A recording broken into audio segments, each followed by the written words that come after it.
Hello students, welcome to gym classes. आज की class में बात करेंगे सीपीसीटी के प्रीवियस पेपर के बारे में। इसीलिए हम क्यों सॉल्व कर रहे हैं मैंने पिछली बार ही बताया था, फिर से एक बार एक्सप्लेन कर देता हूँ।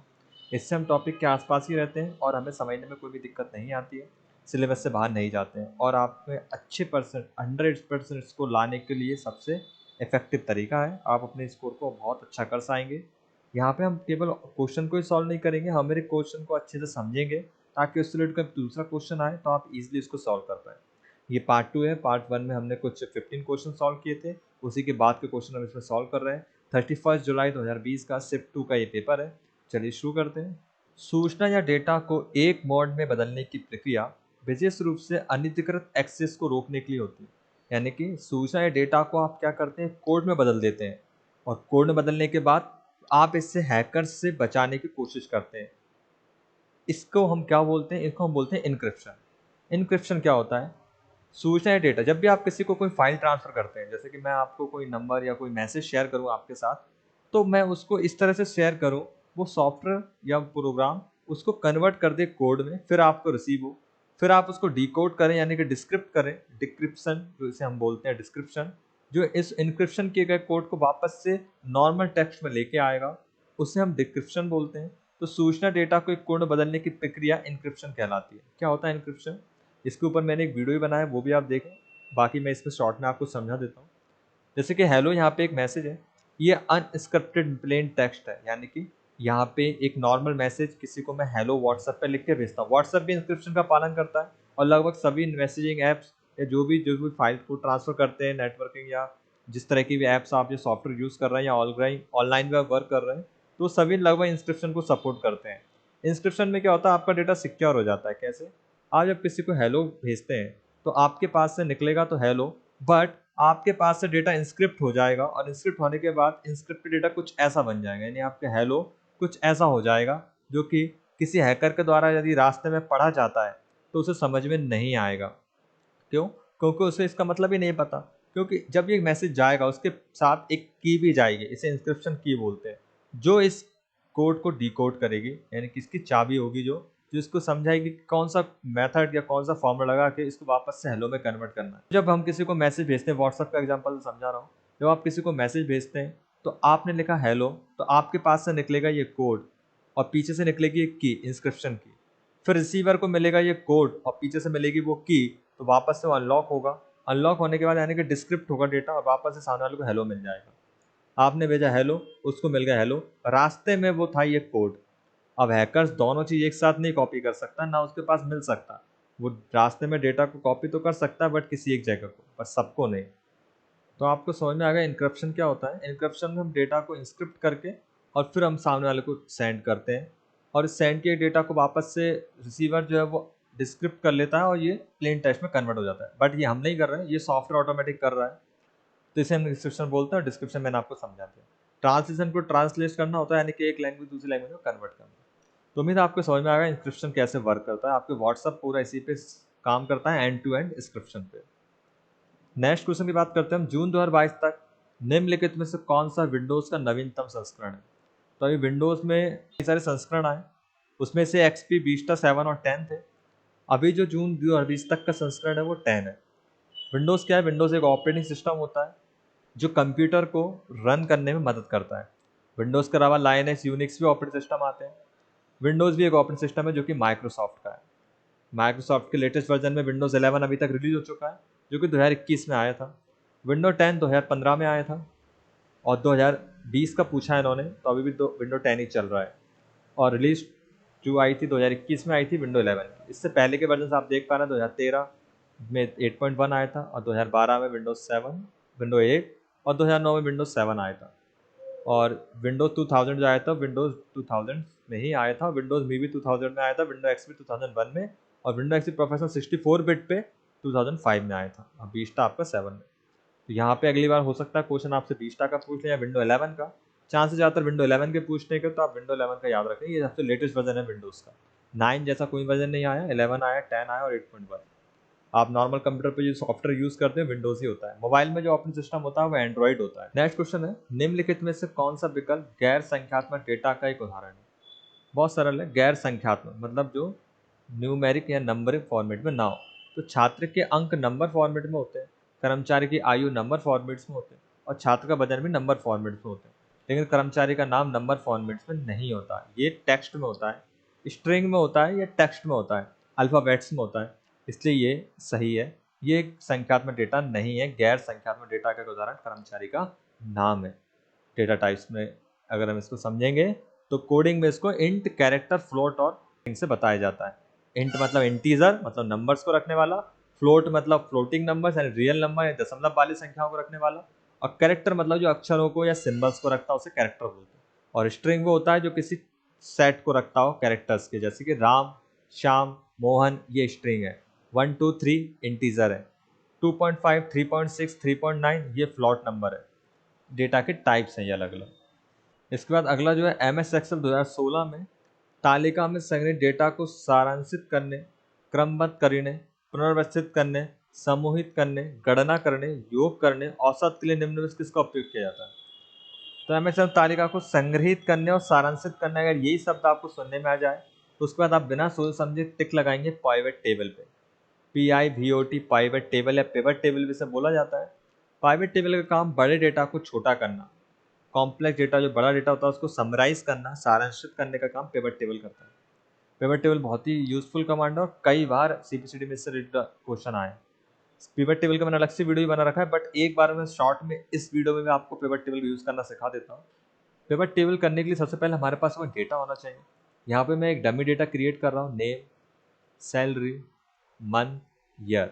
ये मैंने एक डेटा मान लिया कि किसी कंपनी में कुछ एम्प्लॉय काम करते हैं, एम्प्लॉय का नाम है राज, मोहन, शोहन, रवि, और उनको कुछ सैलरी मिलती होगी हर महीने, मान लिया 8,000, 9,000, सॉरी यहाँ पे हम लिख देंगे 9,000, एंटर, 10,000, 8,000, या इसको कर देते हैं हम 5,000, एंटर। किस मंथ उन्हें सैलरी मिली वो हम टाइप कर देते हैं। मैंने माना उसको जनवरी मंथ में मिली, जनवरी मंथ, जनवरी मंथ, जनवरी मंथ। और यहाँ पे उसको किस ईयर में मिली वो हम बता दें, 2021 में, 2021 में, 2021 में, 2021 में। उसके बाद हम इसको अभी मैं कॉपी कर लेता हूँ, कॉपी और पेस्ट। इस तरह का मैं एक डेटा बना रहा हूँ ताकि आपको समझने में आसानी हो। मैंने अभी इसको रिपीट कर दिया। आप जहाँ काम करेंगे ऑफिस में वहाँ पे आप इसको रिपीट नहीं करेंगे, आप इसको यूज़ करेंगे बार बार टाइप कर कर कर। जैसे फरवरी, फरवरी, फरवरी, फरवरी, फरवरी, ये फरवरी में मिली, मान लो ये उनको मिली मार्च में, तो यहाँ मार्च में कर देता हूँ, मार्च, मार्च, मार्च। इसको मैं सितंबर मान लेता हूँ, सितंबर। यहाँ पे मैं कर देता हूँ 8,500, यहाँ कर देता हूँ मैं, सैलरी बदल देता है थोड़ी सी, हर महीने मान लिया अलग अलग मिली। और यहाँ पे हम कर देते हैं कुछ सन, 2022। मैंने 2 सालों का कुछ डेटा यहाँ पे मान लिया है। मैंने ऐसा माना है कि ये एम्प्लॉय वर्क करते हैं मेरे यहाँ पे अपनी कंपनी में, और इस कंपनी में इनको सैलरी मिलती है। इनको कितनी कितनी सैलरी मिली मैंने ऐसे एक डमी डेटा मान लिया कि राज को सैलरी मिली 8,000 जनवरी मंथ में, राज को सैलरी फिर मिली फरवरी मंथ में 8,000, और राज रवि को सैलरी मिली 5,000 मार्च मंथ में। इसको 2022 में मिली, इसको 2021 में। ऐसा हज़ारों एंट्री हमारे पास हो सकती हैं। अब इन एंट्रियों में आधार पे ये डिसीजन लेना मुश्किल है कि हमसे पूछा जाएगा राज को टोटल कितनी सैलरी मिली, हम नहीं बता पाएंगे। क्यों? क्योंकि राज को जो सैलरी मिली है वो एक मंथ में मिली, फिर राज को दूसरे मंथ में मिली, तो हमें पूरे सैलरी को टोटल करना पड़ेगा, तब जाके हमें पता चलेगा टोटल कितनी बार मिली।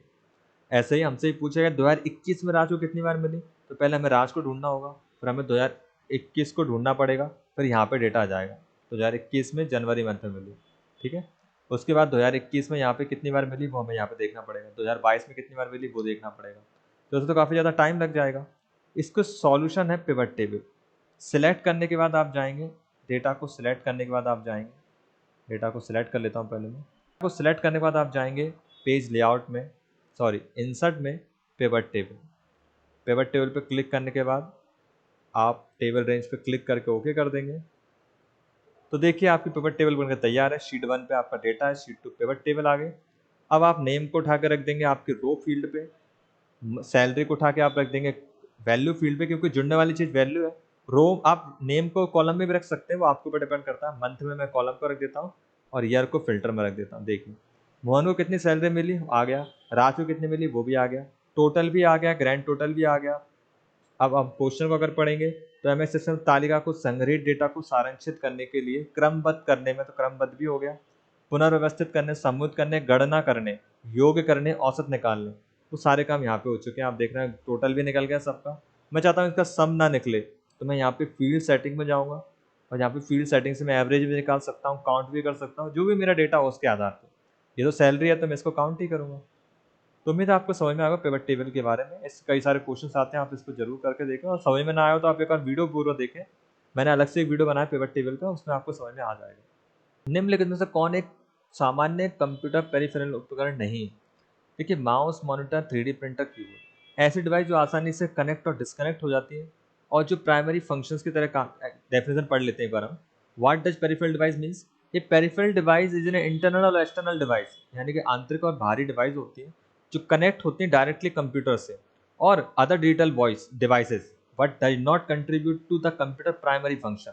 बट ये कंप्यूटर के लिए प्राइमरी डिवाइस नहीं होती है। इस तरह की डिवाइस को हम पेरिफेरल डिवाइस बोलते हैं। यानी कि अगर आप माउस हटा दें तब भी कंप्यूटर वर्क करेगा, तो माउस एक पेरिफेरल डिवाइस है।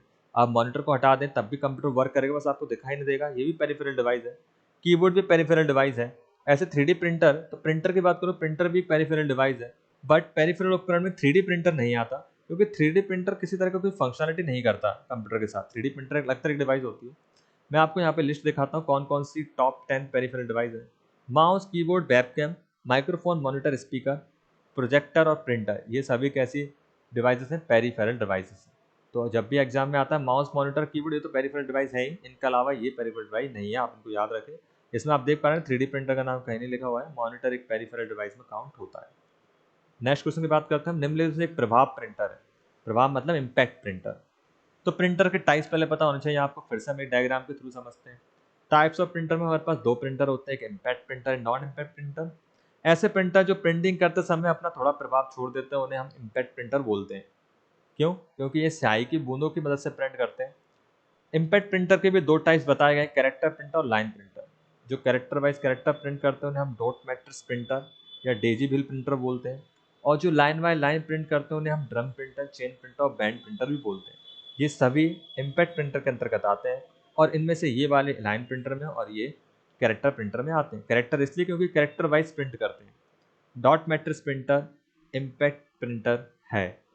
एलईडी, लेजर और इंकजेट नहीं है। अब बात करते हैं यहाँ पे नॉन इम्पैक्ट में, तो इंकजेट प्रिंटर, लेजर प्रिंटर और thumbnail printer non impact printer में आते हैं।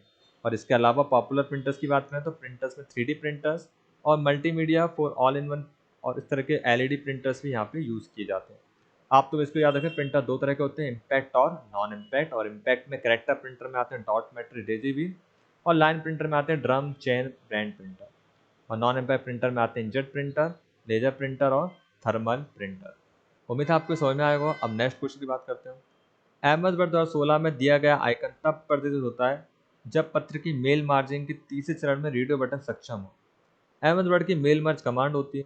Mail merge command MS Word में सबसे महत्वपूर्ण कमांड है। आप इसके बारे में डिटेल में पता करें। शॉर्ट में आपको अभी समझाता हूँ। आपने एक लेटर टाइप किया, एक सर्टिफिकेट टाइप किया, या आपने एक फॉर्म बनाया। अब आप चाहते हो वो फॉर्म 100 लोगों के लिए बन जाए, तो आप बार बार 100 लोगों के लिए बनाएंगे, बहुत ज़्यादा टाइम लगेगा।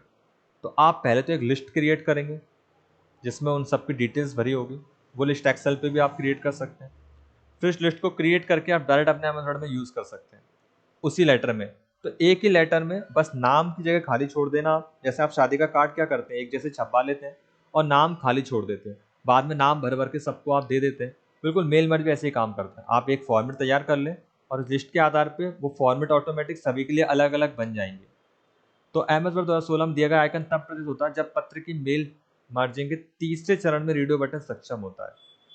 तो तीसरे बटन मतलब इसकी कुछ स्टेप्स होती हैं मेल मर्ज की, कुछ 8 से 10 स्टेप या 12 स्टेप तक भी होती हैं। तो फर्स्ट स्टेप में तो हम लेटर टाइप करते हैं, ठीक है। सेकंड स्टेप में हम उसको जमाते हैं लेटर फॉर्मेट में। थर्ड स्टेप में हम वो फाइल चूज करते हैं। ये जो डायलॉग बॉक्स है उसी फाइल चूज करने का होता है। तो अगर आपको प्रैक्टिकल कमांड की हुई है तभी आप इसको आंसर कर पाएँ। तो आप मेल मर्ज प्रैक्टिकली बात करके देखें। समझ में ना आए तो वीडियो जरूर देखें, इसके ऊपर वीडियो बना हुआ है। तो इसका आंसर है मौजूदा सूची का उपयोग करें। मेल मर्ज से कई क्वेश्चन आते हैं। देखिए फिर से एक और मेल मर्ज से क्वेश्चन आया है। एडिट इंडिविजुअल लेटर्स विकल्प छठे ऑप्शंस में ही पूछा जाता है। तो आप तक करेंगे आपको समझ में नहीं आएगा, इसलिए आप एक बार इसको करें, मेल मर्ज के सारे ऑप्शन आपके क्लियर हो जाएंगे। और देखिए लास्ट ऑप्शन फिर से आ रहा है। मेलिंग टाइम में सबसे लास्ट में जो ऑप्शन होता है फिनिश का ही होता है। सारा बनने के बाद आप फिनिश पे क्लिक करते हैं। एमएस वर्ड के मेलिंग टाइम में ये ऑप्शन दिखाई देगा। एमएस वर्ड 16 में फॉर्मेटिंग हटाने के लिए आप किस शॉर्टकट का उपयोग करते हैं? Control space bar. प्रैक्टिकल करके दिखाते हैं एक बार आपको। विनवर्ड ओपन किया मैंने, सॉरी विनवर्ड ओपन किया। विनवर्ड मीन्स एमएस वर्ड, आप डायरेक्टली इसे ओपन कर सकते हैं। अब यहाँ पे देखिए मैंने कुछ भी टाइप किया, मैंने एक मैसेज टाइप किया साइन कंप्यूटर, इसको मैंने किया थोड़ा सा बड़ा, मैंने किया इसको बोल्ड और कलर चेंज कर दिया। अब आप ध्यान अगर देंगे, कलर चेंज कर दिया मैंने। अब जैसे ही मैं इसको एंटर दबाकर कुछ भी टाइप करूँगा तो उसी कलर में आएगा, बट जैसे ही मैंने कंट्रोल स्पेस दबाया तो मेरी फॉर्मेटिंग वापस से नॉर्मल हो गई। तो कंट्रोल स्पेस से हम बाय डिफ़ॉल्ट जो फॉर्मेटिंग सेट होके आती है वही यूज़ करते हैं। कई बार एग्जाम पूछ लिया जाता है बाय डिफ़ॉल्ट कौन सा फ़ॉन्ट होता है, तो कैलिबरी फ़ॉन्ट होता है। बाय डिफ़ॉल्ट फ़ॉन्ट का साइज़ 11 होता है। यानी पहले जैसा नॉर्मल ओपन होता है, बाय डिफ़ॉल्ट जिसे हम बोलते हैं, जो पहले से सेट है, वो ऑटोमेटिक यहाँ पे आ जाता है। ये है इसके ऑप्शन अमेज़न में। तो अभी हमने ये देखे कुछ क्वेश्चंस के बारे में, बाकी बचे क्वेश्चन को अगले वीडियो में कवर करते हैं, वीडियो काफ़ी ज़्यादा बड़ा हो जाएगा। आपने अगर पूरी लिस्ट नहीं देखी, आप शुरू से भी क्वेश्चन को सॉल्व करें, आपका सीपीसीटी 100% और कंपल्सरी कोई भी एग्जाम आप पास कर रहे हो तो उसमें आपको बहुत ज़्यादा मदद मिलने वाली है। Thanks for watching.